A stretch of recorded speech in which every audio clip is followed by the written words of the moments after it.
The following story deals with the difficult subject of teen suicide. You'll see how one character's action could affect a tragic outcome. As you watch the story unfold, think about what you might do in a similar situation. Later in the reality check segment, we'll get some advice to help us know how to respond to this very difficult situation.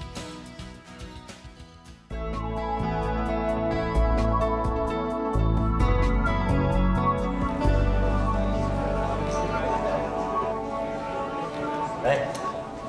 Oh, hey. How's it going? Good. I have something for you. What are these? All my research notes for this year's debate topic. You're a much better debater than I am. You should have them. But you spent months gathering all this data. Why are you giving this to me? You've been a good friend. It's to say thanks. Maria, are you sure you're doing okay? I know you've had a tough time. I'm really worried about you. Just a little tired, that's all. Is that what the pills are for? What pills? I saw you taking them when I came in, and I've seen you take them before. Just need something to keep me going. Doesn't matter anyway. Maria, I care about you, and I'm worried about you. And it's hard for me to sit here and watch you go through this and just stand by. You need some help, and I'm here to help you. Why? It's all gonna be over soon anyway. Now, what do you mean by that? Oh, nothing. My own little secret. I'm gonna talk straight with you, Maria, because I care. Are you planning on hurting yourself? Because if you are, that's a secret that I can't keep. You need to talk to someone. I want you to promise me something. That if you're ever thinking about hurting yourself, that you will call the suicide hotline or 911 or someone and tell them. Please! Rick, I was just kidding. I'll be fine. Look, my mom's gonna be here in about 5 minutes. Just want to give you this. Okay. Oh, we're having a team meeting tomorrow afternoon. So I guess I'll see you there. Maybe. Put her in the middle of this. You did when you brought up this crazy idea of her going to live with you. She needs to be with her mother. Maria, tell him you want to stay here with your friends. Is that what you want to do? I don't know. How can you ask me to choose? Look what you're putting Maria. her through. So this This is the fourth assignment you failed to turn in to me. I've given you as much time on these as I can. I'll get them done. The semester ends in 1 week. How are you going to get 4 papers into me in that time? Do you remember the discussion we had about this a couple of weeks ago? Yes. You said I wouldn't pass English if I didn't get all the work turned in. Maria, And I've extended I wanted to these talk to you about your college scholarship application.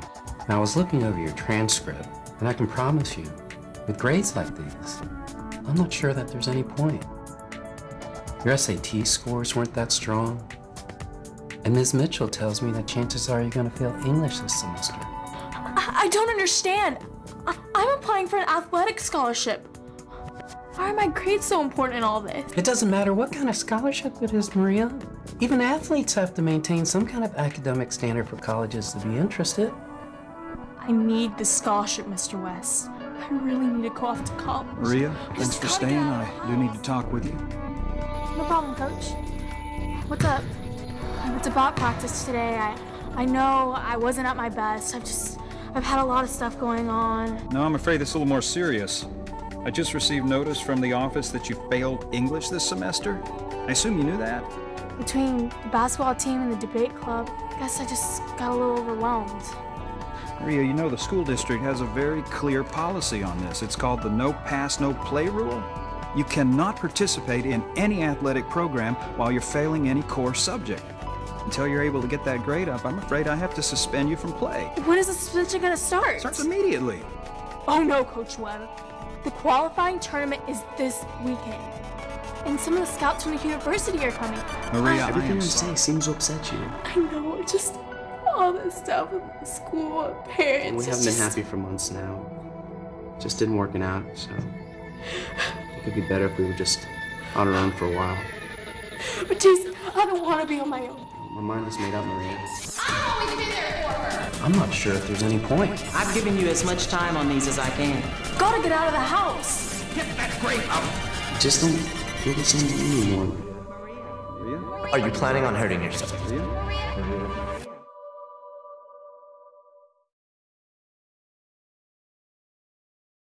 911, what is your emergency?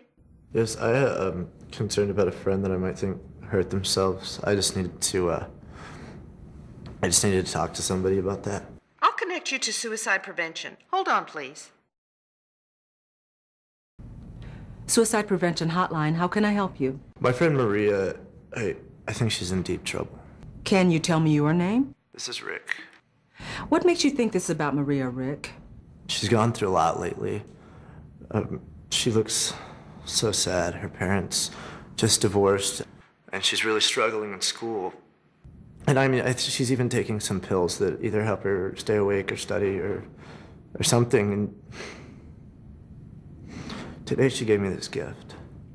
What sort of gift? Maria's my debate partner, and she's been preparing all these research cards for this year's debate. And she spent months gathering all the research, and today she told me that she wanted me to have them. I mean, she's the best note taker on the team, and she just gave them to me, and I don't understand why she would give them to me. I'm really worried about her. Was there something else, Rick? Do you really think she's gonna hurt herself? Rick, you are being the best friend you can be to Maria by calling. It's obvious she is going through a lot and needs some help. And I'm going to see to it that she gets that help right away. I just feel so bad that I couldn't do anything. What you have to understand, Rick, is that this is Maria's problem. You aren't expected to save your friends, just to help them get the assistance they need. And you've done that by getting in touch with us. But I want to make sure you understand that the decision to deal with this problem is in Maria's hands. And you can't be held responsible for the outcome. I understand. I just really care about Maria, and we've known each other since we were freshmen. And you've done what a good friend does, Rick. Is Maria gonna be okay? Well, this isn't a problem that's going to take care of itself overnight. You can't just turn a switch inside yourself and make everything okay. It took some time for Maria to get to this point, and it's going to take some time for her to get back on track. Your calling is the first step. I'm just really afraid that she might be planning to do something to herself soon. I mean, maybe even this afternoon. Do you have an address or phone number for her parents? I want to talk to them immediately, and I want to talk to Maria. Good. Yes, I'll get that. I've got it in my school directory.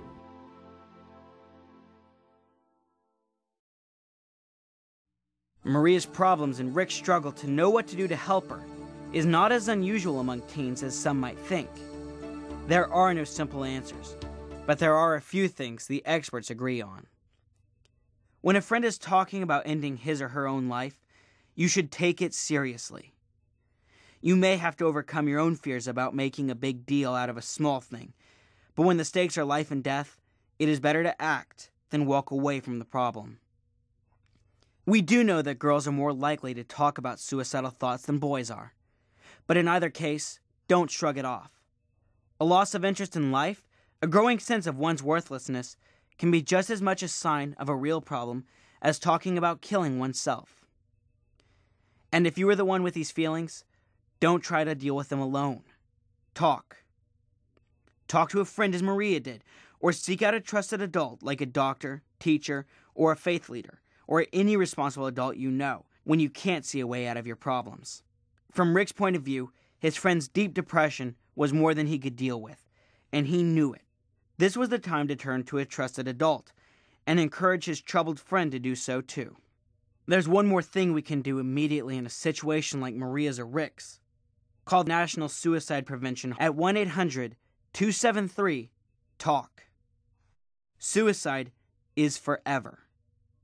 If you're thinking it is the solution, start talking to someone you trust. If you have a friend who may be struggling with the same thoughts, do not blow it off.